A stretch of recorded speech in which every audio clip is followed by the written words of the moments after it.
बातमी दिल्लीतल्या महाराष्ट्र सदनाची। दिवसेंदिवस आयुक्त बिपिन मलिक यांचा मराठी द्वेष अधिकाधिक तीव्र होताना पाहायला मिळतोय। कारण आता मलिकांनी सदनात गणरायाची प्रतिष्ठापना करण्यासही विरोध दर्शवल्याचं कळतंय।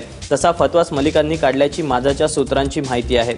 सदनात साजऱ्या होणाऱ्या गणेशोत्सवाचा राज्य सरकारशी कोणताही संबंध नसतो, त्यामुळे यंदा गणेशोत्सव होणार की नाही याबाबत मला माहीत नाही, अशी भूमिका आयुक्त बिपिन मलिक यांनी घेतल्यानं आता महाराष्ट्र सदनात गणेशोत्सव होणार की नाही याबाबत तर्कवितर्क लढवले जात आहेत।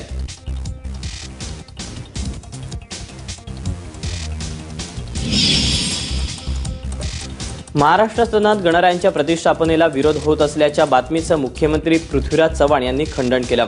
अशाबाबतचा कोणताही निर्णय झालेला नाही, त्यामुळे हे वृत्त केवळ एक अफवाच असल्याचं चव्हाण म्हणाले। याशिवाय याबाबत चौकशीही सुरू असल्याचं मुख्यमंत्र्यांनी स्पष्ट केलं। महाराष्ट्र सदनामध्ये गणेशोत्सव हा दरवर्षी साजरा केला जातो। यापुढेही महाराष्ट्र सदनामध्ये गणपती निश्चितपणे साजरा केला जाईल।